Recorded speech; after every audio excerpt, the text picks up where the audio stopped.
Secretary to the Minister of Energy and Natural Resources. Thank you, Madam Speaker, and I will be sharing my time with the member for Winnipeg North. Madam Speaker, before I entered politics earlier this year, I was a regular commentator on political strategy, and one of the things I tried to do in my appearances, particularly on the popular political podcast The Strategist, was lift the hood and show how and why political strategic decisions get made.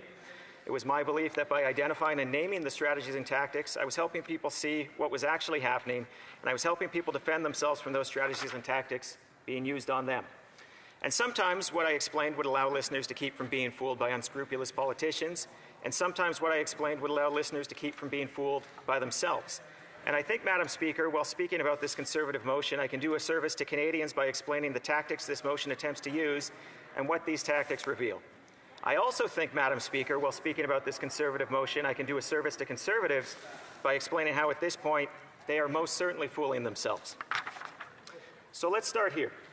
If your goal is to get a pipeline built, there is no train of logic that leads you to either the original or amended motion before us today. The Conservatives should know very well the risks of plowing ahead thoughtlessly when it comes to pipelines. In 2016, the Federal Court of Appeal deemed the Phase 4 consultations undertaken by the Harper government on the Northern Gateway pipeline, a pipeline project I worked on, insufficient. They said, and I quote, "Canada fell short of the mark." No, in Canada, to get things built, you need to work with Indigenous communities, you need to show respect to Indigenous communities, you need to take the duty to consult seriously, and while I am glad for the Conservative amendment, merely appending while respecting the duty to consult Indigenous peoples to a motion with a predetermined outcome falls laughably short of the mark. In Canada, to get things built, to de-risk activity, you need to work with all affected communities. Ignoring the role of British Columbians in this conversation does not make a project more likely to succeed. Ignoring environmental concerns does not make a project more likely to succeed. It creates conditions that would concern any investor. And by the way, Pathways requires a price on carbon, so the amendment does not make a coherent policy position. Smart money knows you don't ram projects through. A yes vote on this motion would antagonize stakeholders and undermine the important conversations to be had between Canada, Alberta, British Columbia, and Indigenous peoples. It makes it harder to get to accord. A yes vote makes a pipeline less likely. So how about a no vote? A no vote can be interpreted and will certainly be spun by the Conservatives as the government not supporting a pipeline, and nothing could be further from the truth. I will say now, and I will say clearly on behalf of our government, we support a pipeline. We support the MOU. We support the entirety of the MOU. But if people believe government does not support a pipeline, if companies even have creeping doubt that the government supports a pipeline, it makes it less likely that a private proponent comes forward, one of the conditions of the pipeline proceeding under the memorandum with Alberta. A no vote makes a pipeline less likely. So if a yes vote hurts the project and a no vote hurts the project, what is the point of this motion? Well, that brings us, colleagues, back to strategy. The point of this motion is to provoke divisions, to upset a careful balance, to cherry-pick one part of one side of the ledger, building a pipeline, and to focus on one possible resolution, a pipeline that requires an easing of the tanker ban, to ignore the rest of a thoughtfully constructed and far-reaching MOU that has the support of this government caucus. The very point is to put the government in a no-win situation. The very point is to try to create a situation where there is division in the government ranks.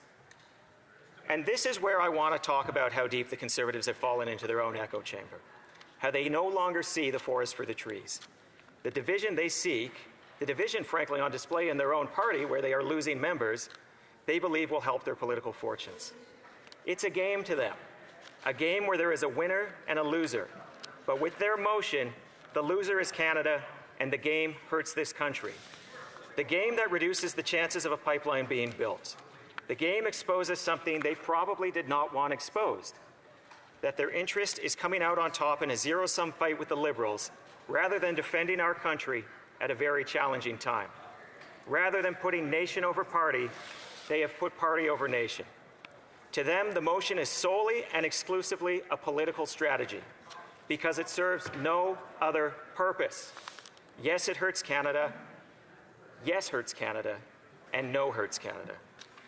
But they brought it forward anyhow, because the win they seek is for themselves, not for Canada. Madam Speaker, there are two ways to detect the influence of a political strategy. You can work backward from the action and figure out what conditions would need to be present to arrive at that action, or you can work forward from a series of stated motives and see if a coherent chain can lead us to the present place. In each case, a deviation shows strategy at work, and a deviation reveals true intentions. The Conservative action here, this motion, does not match their words that they deeply care about getting a pipeline built. So we must ask what they do deeply care about. The Conservatives have fooled themselves. They have conflated their interests with Canada's interests. They have come to a place where they believe that anything is good for them is inherently good for the country, and they believe this motion to be good for them. So I ask them to step back and ask themselves, when they really think about it, if any outcome on this motion is good for getting a pipeline built or good for the country. I'll close by saying there is another possibility, but one I discount, that the Conservatives have simply made a terrible mistake, that they did not realize that either a yes or a no vote would reduce the chances of a pipeline being built, that they are sincere in simply wanting clarity for all.